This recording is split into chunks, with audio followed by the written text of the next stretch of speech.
ফেরেশতারা গো, ও আমার ফেরেশতারা, জাহান্নাম দেখে নাই, জান্নাত দেখে নাই, আমি আল্লাহকেও দেখে নাই। এত কিছু না দেখার পরেও আমি আল্লাহর প্রতি মুহাব্বত আর ভালোবাসা নিয়া, আমি আল্লাহর জাহান্নামের ভয় নিয়া, কবরের আযাবের ভয় নিয়া, জান্নাতের আশা নিয়া, আমি আল্লাহর ভয় নিয়া যারা আজকের মাহফিলে হাজির হয়েছে, এই ফেরেশতারা গো, তাদেরকে সাক্ষী দেখাবো। তোমরা সাক্ষী থাকো, তোমরা সাক্ষী থাকো, তোমরা সাক্ষী হয়ে যাও। আমি আল্লাহ রব্বুল আলামিন যারা মাহফিলের মধ্যে আসছে সবাইকে মাফ করে দিয়েছি। এই ফেরেশতারা গো, ও আমার ফেরেশতারা, মাহফিল যখন শেষ হয়ে যাবে, মাহফিল যখন শেষ হয়ে যাবে, শেষ প্রধান বক্তার বয়ান যখন শেষ হয়ে যাবে, আমার বান্দা বান্দি যখন আমি আল্লাহ রব্বুল আলামিনের দরবারে হাত উঠাইবে, উঠাইব কিনা?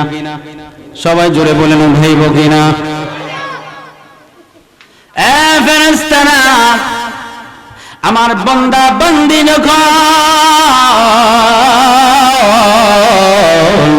যখন নাকি গুনার কথা স্মরণ করে, 40 বছরের গুনাহগুলি লইয়া, 70 বছরের গুনাহগুলি লইয়া, এই ফেরেশতারা গো,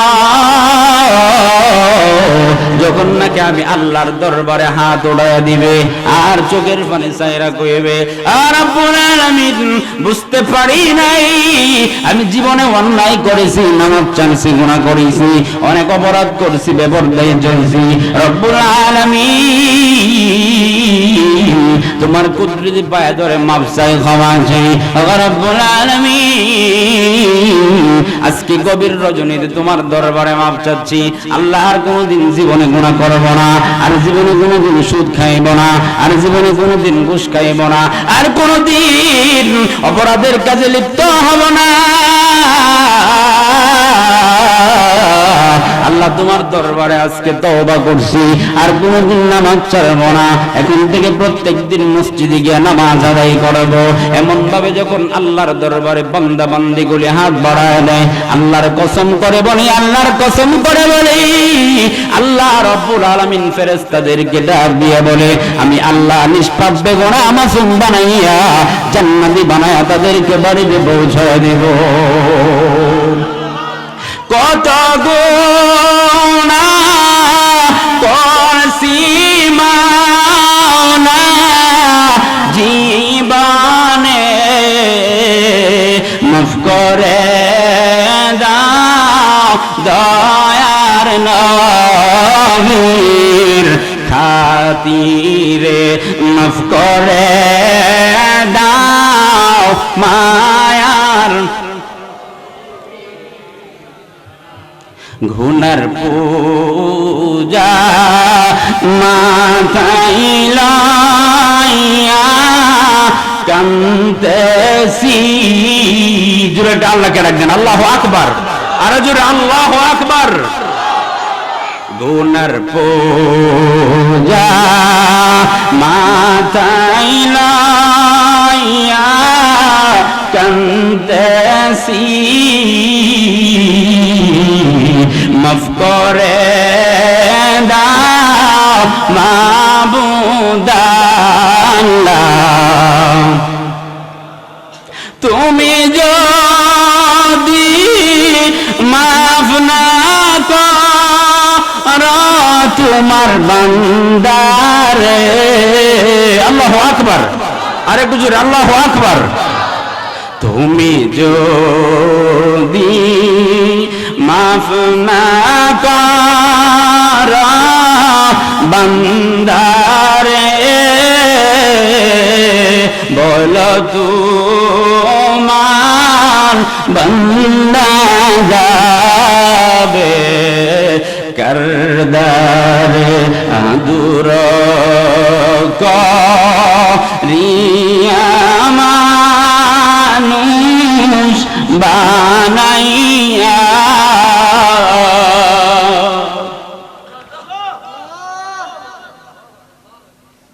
আদরা করিয়া মানুষ বানাইয়া কেমনে দিবা জাহান্নামে ফালাইয়া কেমনে দিবা জাহান্নামে ফালাইয়া। আমার বন্ধুরা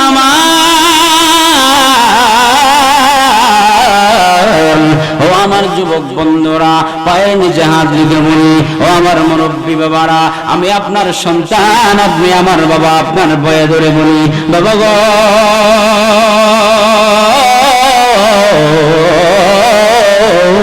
ও আমার পর্দার অন্তরালের আমার মা বোনেরা, এই বাবা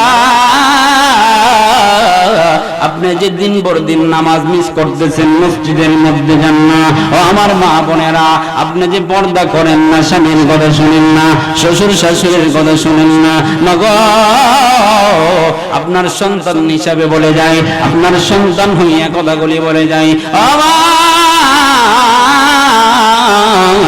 আজরাইল যখন নাকি আপনার জানটা নিয়ে যাবে, আজরাইল যখন নাকি আপনার দুনিয়ার থেকে বিদায় করে দিবে, ও আমার মা বোনেরা, আল্লাহর নবী ফরমান প্রত্যেকটা মানুষের সাথে কবর পর্যন্ত তিনটা জিনিস যায়। জোরে বলেন কয়টা জিনিস যায়? আর একটু জোরে বলেন। যুবক ভাই, শরীরের মধ্যে যৌবন থাকার কারণে, শরীরের মধ্যে শক্তি থাকার কারণে ইসলাম মানতে ভালো লাগে না, কোরআন পড়তে ভালো লাগে না, মসজিদে গিয়ে নামাজ পড়তে ভালো লাগে না। এই যুবক ভাই গো, তোমার আমার মতো যুবক ভাই হুন্ডার আর মোটর সাইকেলের অ্যাক্সিডেন্টে রাস্তার সাথে মিশে গেছে আছে না নাই? মা বোনেরা, পর্দার অন্তরালের মা বোনেরা, যদি আমার কথা বলি আপনার কানে যায় গো মা, প্রত্যেকটা মানুষের সাথে কবর পর্যন্ত তিনটা জিনিস যায়। আপনার কবর পর্যন্ত যাবে, ও বাবা আপনার কবর পর্যন্ত যাবে, আমার কবর পর্যন্ত যাবে। এক নাম্বার হলো আপনার আপনজনেরা, আপনার পাড়াপড়শিরা, আপনার বন্ধু বান্ধবেরা বলবে কোথায় যাও কোম্পানিগঞ্জ পর্যন্ত কাপড় নিয়ে আসো, 3 টুকরা কাপড়, যাও গরম পানি করার জন্য যাও, যাও বাঁশ কাটার জন্য যাও।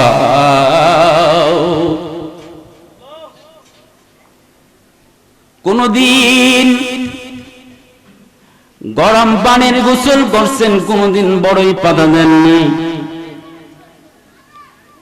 গরম পানির গোসল করাইয়া সাদা কাপড় পরাইয়া, ও মা মির্জানগর যখন এসেছিলেন লাল কাপড় পরে, কত মানুষ আপনাকে বাতাস করাকে দেখার জন্য পাগল ছিল, বাতাস করার জন্য পাগল ছিল। আমার ওই দিন আর কেউ বাতাস করবে না, আপনাকে দেখার জন্য আসবে। কেউ বলবে গরম পানির ব্যবস্থা কর, কেউ বলে সাদা কাপড়ের ব্যবস্থা কর, কেউ বলে বাঁশ কাটার ব্যবস্থা কর। এই শেষ বাড়ির মধ্যে যাওয়ার ব্যবস্থা কর। আপনার আপন মানুষেরা আপনাকে গোসল করাইয়া, বড়ই বাজার গোসল, গরম পানির গোসল, কিন্তু আপনি নিজে করতে পারবেন না। প্রত্যেক দিন আপনি নিজে গোসল করছেন, আপনার বান্ধবীরা আজকে আপনাকে মরায়া মরায়া গোসল করাইবে। ও মা, ও বাবা, যখন নাকি গোসলটা শেষ হয়ে যাবে, যখন নাকি কাপড়টা পরাইয়া সাদা কাপড় যখন শরীরের মধ্যে লাগায়া দিবে, আপনার দামি পোশাকগুলি একটা একটা করে টেনে খুলে ফেলবে।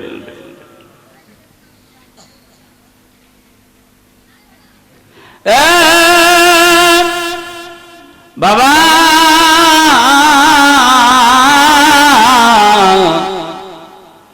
ও আমার যুবক বন্ধুরা কোথায় গো, ও মা বোনেরা কোথায়, ও মা গো কোথায় আছে? যখন নাকি মসজিদের সামিয়ানাটা যখন নাকি আপনার কাঁধে উঠাইয়া জানাজার মাঠের দিকে যখন নিয়ে যাবে, আপনার আমার সন্তানগুলি চিৎকার মারিয়া কাঁদবে, মা বাবা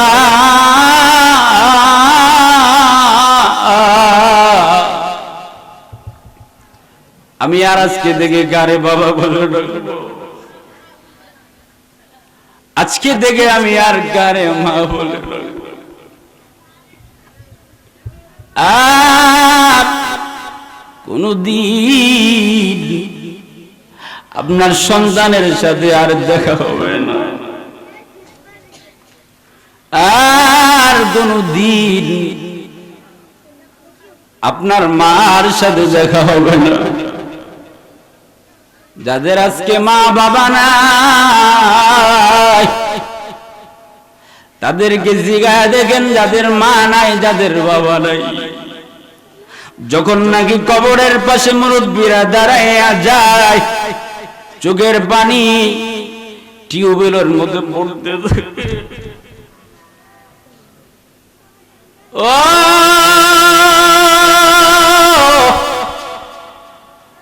মা,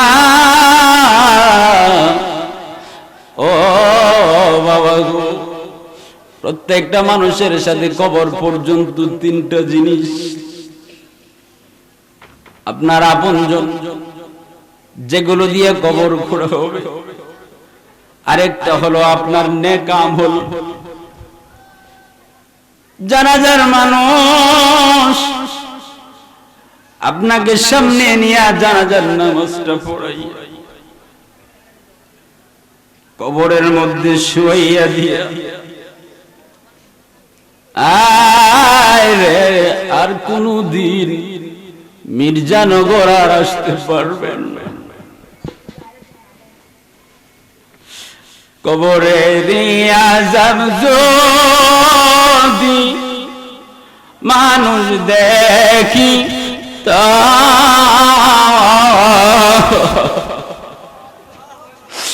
গরবারি রিয়া পাগল হই কবরে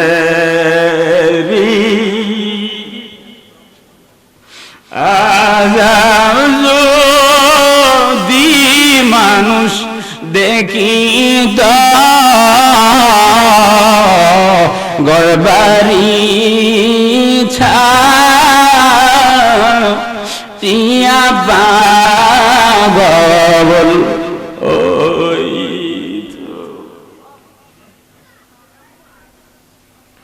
কবরটার মধ্যে যখন আপনাকে শোয়া দিবে, মুঠের বানগলি খুলে দিবে, আপনি দেখবেন হারে যে ঘর,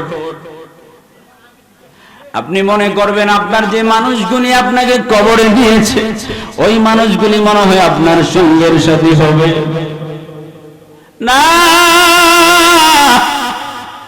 না না না, আপনাকে মাছিয়ে দেওয়ার পরে যখন নাকি লাফ মেরে উঠে যাবে, যুবক ভাই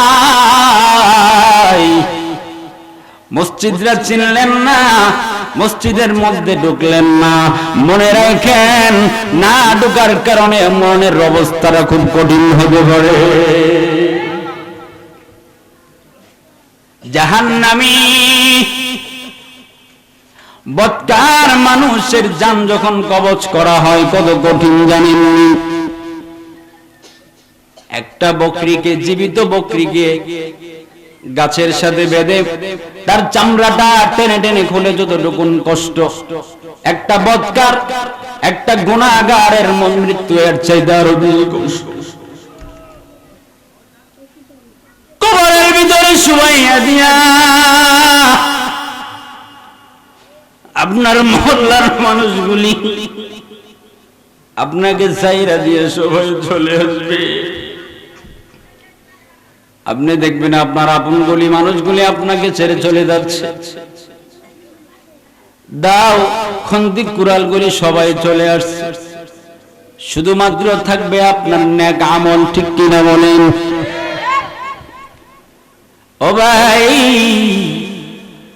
কি নিয়ে কবরে যাবেন? আপনার কাছে কোনো সামান আসেনি, আপনার কাছে পুঁজি আসেনি, কি দিয়ে ব্যবসা করবেন? হাতের মধ্যে যদি পুঁজি না থাকে। ভাইরা আমার, বন্ধুরা আমার, আল্লাহ রাব্বুল আলামিন ডাক দিয়া বলেন, বান্দা বান্দিরা শোনো,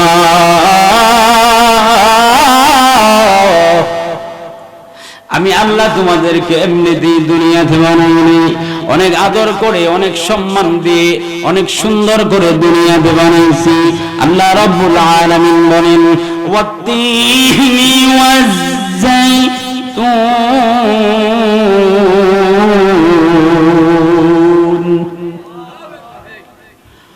ওয়া তুরি সিনিন ওয়া হাদাল বালাদিল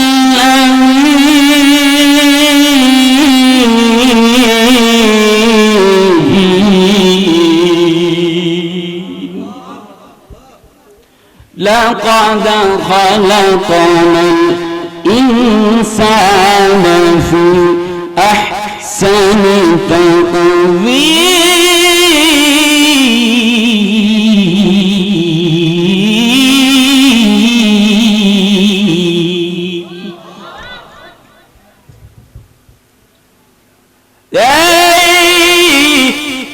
বন্দা বান্দি,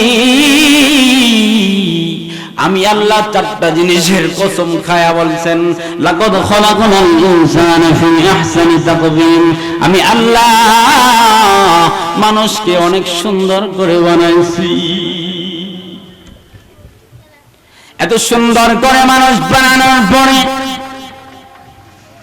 আল্লাহ রাব্বুল আলামিন বলেন, বান্দা বান্দি,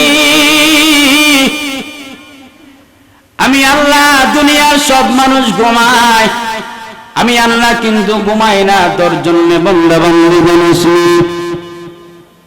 আল্লাহর পয়গম্বর মুসা নবী, বলবো কিনা কি খারাপ লাগতেছে?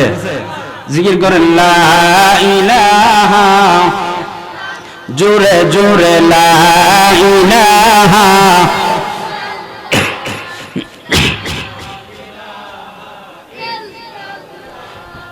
লা ইলাহা ইল্লাল্লাহ, লা ইলাহা, লা ইলাহা, লা ইলাহা ইল্লাল্লাহ মুহাম্মাদুর রাসূলুল্লাহ সাল্লাল্লাহু আলাইহি ওয়াসাল্লাম। ভাইরা আমার, বন্ধুরা আমার, গুরুত্বপূর্ণ একটা বিষয়, আল্লাহ আমাদেরকে কত ভালোবাসেন, কত মুহাব্বত করেন জানেননি? আল্লাহর পয়গম্বর মুসা নবী তুর পাহাড়ে যাইয়া আল্লাহর সাথে কথা বলতেন। আল্লাহকে ডাক দিয়ে বলে, রব্বুল আলামিন, প্রভু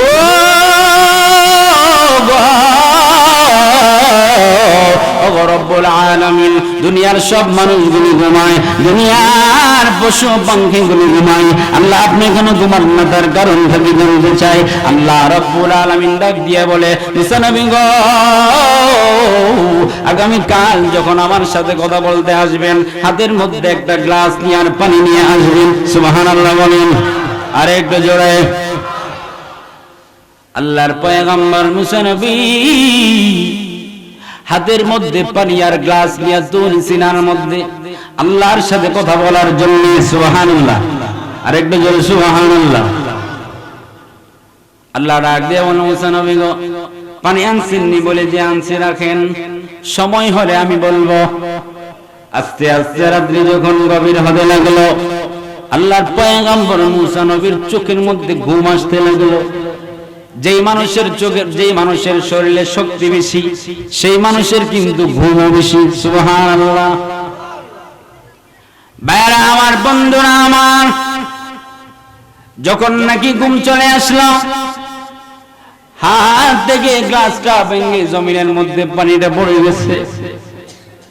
মুসা নবী ডাক দিয়ে বলে, আল্লাহ ডাক দিয়ে বলে, মুসা নবী গো, হাতের মধ্যে একটু পানি আপনি রাখতে পারেন নাই, ঘুমের কারণে হাত থেকে পানিটা পড়ে গেছে।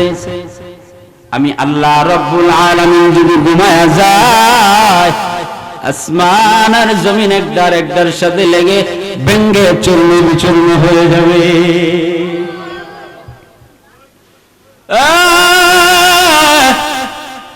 মুসা নবী গো, আমার বান্দা বান্দি হাজার গুনাহ লইয়া গভীর রজনীতে রাত্র 2টার সময় 3টার সময় যখন নাকি গুনার কথা মনে হবে, রেইনের চাপের মধ্যে পড়ে যাবে, বিপদের মধ্যে পড়ে যাবে, মসজিদের মুসল্লায় যখন দাঁড়াবে, আমি আল্লাহকে যখন ডাক দিয়ে বলবে, ওগো রব্বুল আলামিন, ওগো রব্বুল আলামিন, 70 বছর পর্যন্ত আপনার নাফরমানি করছি, একদিনও নামাজ পড়ি নাই না, আমি রেনের মধ্যে পড়ছি, রেনের চাপে পড়ে আমি সমাজের মধ্যে লজ্জিত হয়ে আছি, রেন মুক্ত করতে পারছি না, আমি অসুস্থতায় পড়ে তোমার দরবারে আইছি,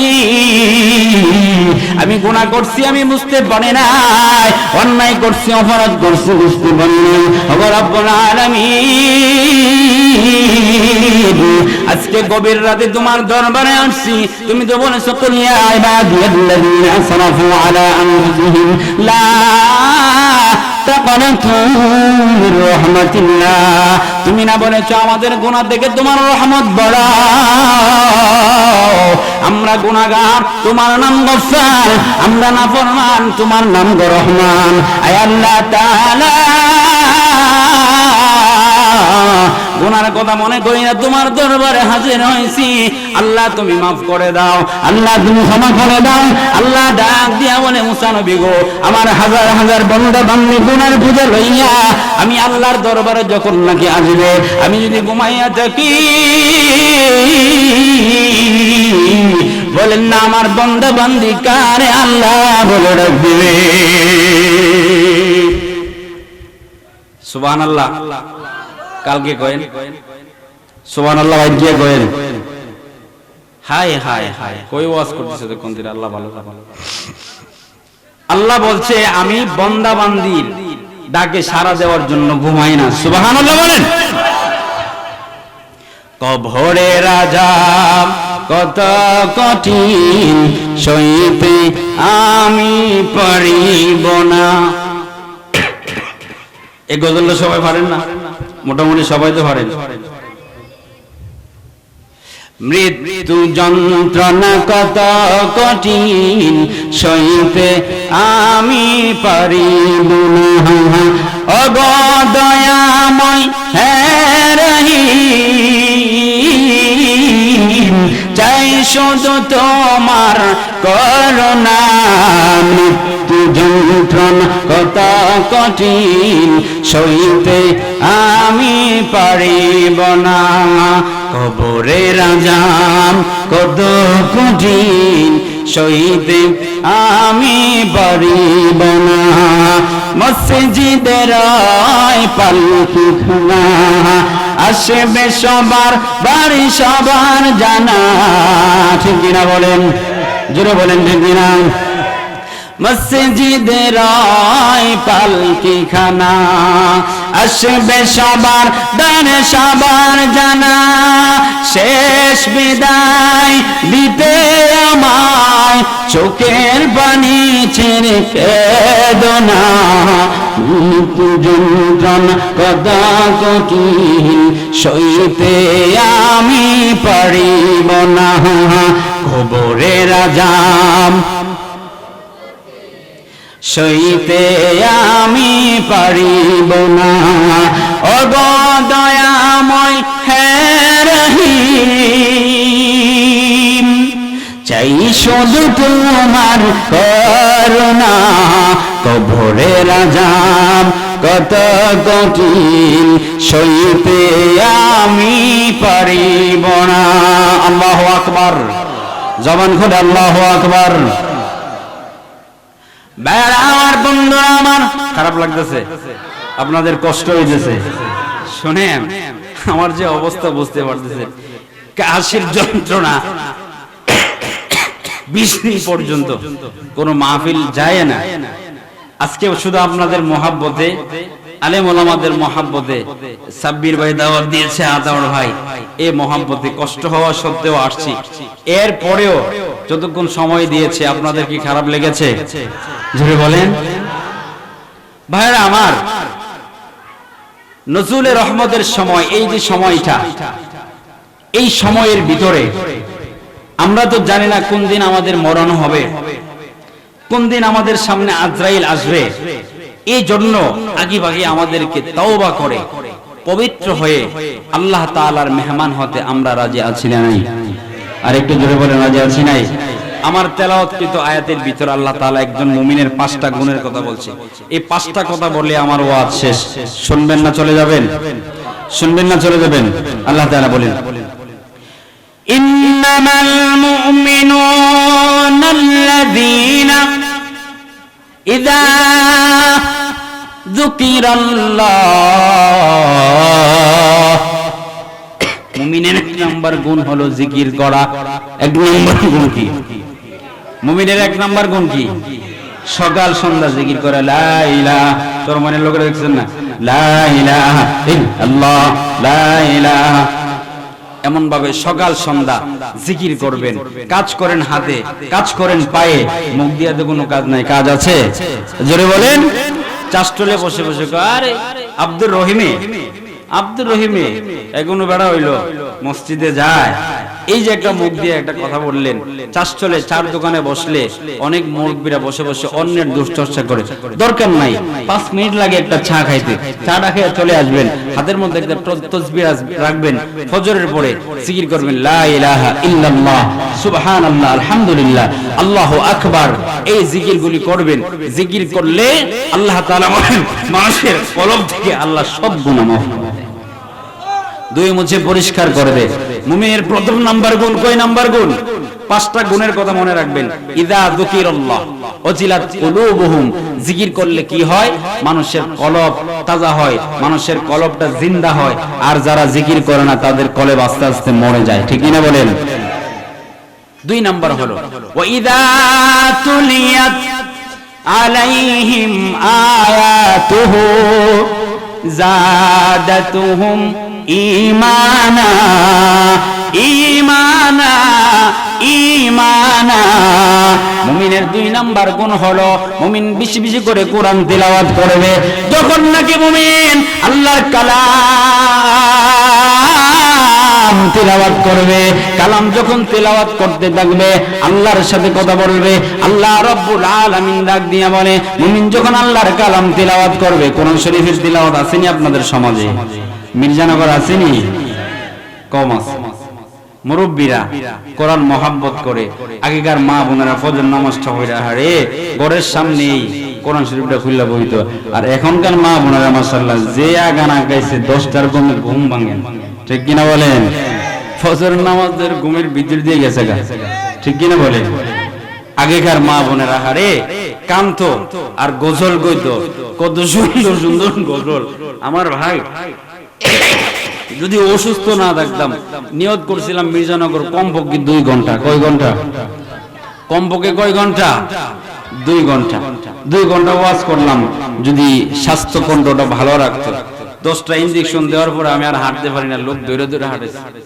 আপনাদের দোয়ায় আল্লাহ তাআলা মির্জানগরে একটু কথা বলার সুযোগ করে দিয়েছে। আমি আরেকবার কথা বলছি, আজ থেকে আপনাদের মনে আছে কিনা, হাফিজুর রহমান সিদ্দিকী আসছিলেন আপনাদের এলাকাতে। হাফিজুর রহমান সিদ্দিকীর পরে আমি 1 ঘন্টা বয়ান করছিলাম। অনেকে মনে আছে, হয়তো মনে না তাও থাকতে পারে, অনেকদিন হয়ে গেছে। তো আবার অনেকদিন পরে আজকে এমন সময় আইছি যে আপনার মরি বাপ কোন রকম আইছে আর কি, কোন রকম আপনারা পাইছি। আপনারা খুশি না বাজার? শোনেন, আপনাদের মহল্লাতে যে ওলামায়ে কেরামরা থাকে তাদেরকে আপনারা পাইছেন, আপনাদের নসিব ভালো, তাদের অবস্থা ভালো, আপনাদের নসিব ভালো। আলেমদেরকে ইজ্জত করবেন। এই কোরআনকে মহব্বত করলে আলেমকে মহব্বত করা হয়ে যায়, ঠিক কিনা বলেন? খায়রুকুম মান তাআল্লামাল কুরআন ওয়া আল্লামা। হাদিস শরীফে আল্লাহর রাসূল বলেন, যে ব্যক্তি কোরআন শিখাইলো এবং নিজে শিখলো, অন্যকে শিখাইলো, তারা হলো উত্তম মানুষ। সুবহানাল্লাহ বলেন আরো জোরে। ওয়াইদা তুলিয়াত আলাইহিম আয়াতুহু যাদাতুহুম ঈমানা। কোরআন শরীফ বললে ঈমান বাড়ে। সুবহানাল্লাহ বলেন। কোরআন শরীফ পড়লে কি বাড়ে? ঈমান বাড়ে। ওয়া আলা রাব্বিহিম ইয়াতাওয়াক্কালুন।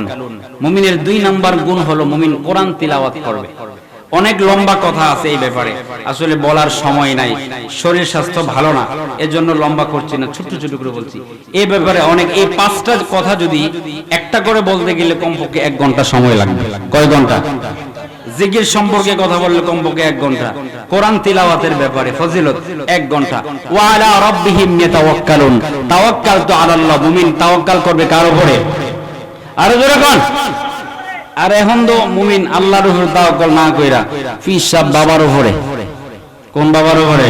ও দয়াল মুর্শিদ তুমি আমার হয়ে গঙ্গাধারী।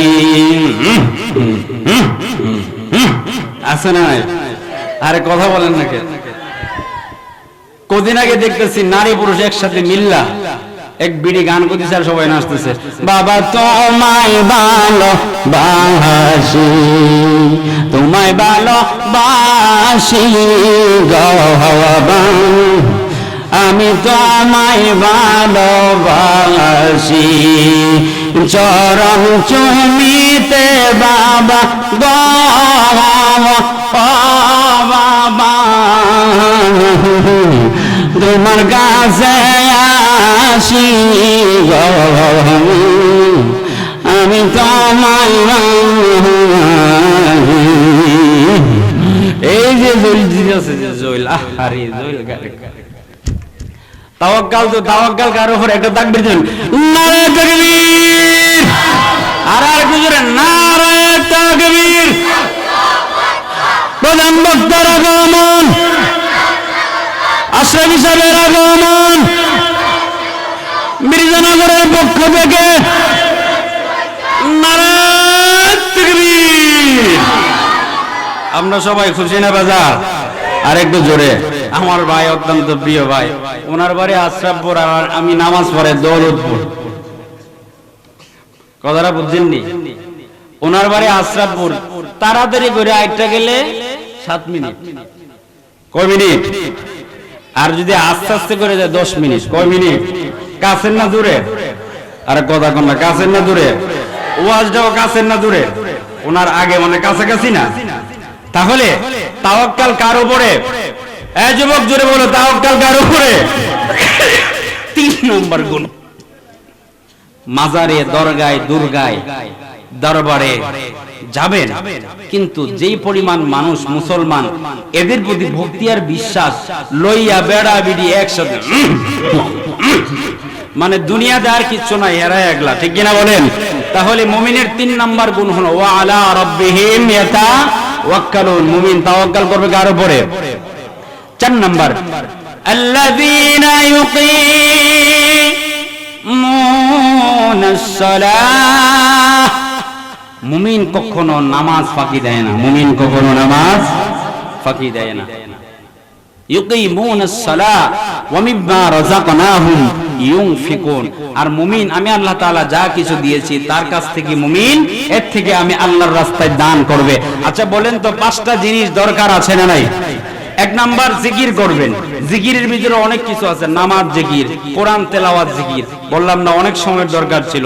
এরপর আয়াতুহু, কোরআন তিলাওয়াত করা, ওয়া আলা রাব্বিহিম ইয়াতাওয়াক্কালুন, আল্লাহর উপরে তাওয়াক্কুল করা, নামাজ পড়া, দান করা। আচ্ছা বলেন তো, এই 5টা জিনিসের দরকার আছে না নাই? আল্লাহর রাসূলকে বলেন, আল্লাহর রাসূল ঈমান বৃদ্ধি করব কি করে? জাদ্দিদু ঈমানাকুম কাইফা নুজাদ্দিদু ঈমানানা, বলে শোনো, ঈমান যদি বাড়াইতে চাও এই 5টা গুণ যদি করো তোমার ঈমান বাড়বে। আল্লাহ তাআলা কথার উপর আমাকে আমাদের সবাইকে আমল করার তৌফিক দান করুক। সকলে পড়ে আমিন। অবশেষে আপনাদেরকে শুভেচ্ছা, ধন্যবাদ, সবাইকে শুভেচ্ছা জানিয়ে সকলের সুদীর্ঘ নেক হায়াত কামনা করে আজকের মতো আমার এই আলোচনা সংক্ষিপ্ত বিদায় করছি, শেষ করছি। আপনাদের কাছে দোয়া চাই, দোয়া করবেন আল্লাহ তাআলা যেন আবার কখনো আপনাদের সামনে সাক্ষাৎ করে দেয়। মা আসসালাম, আসসালামু আলাইকুম ওয়া রাহমাতুল্লাহি ওয়া বারাকাতুহু।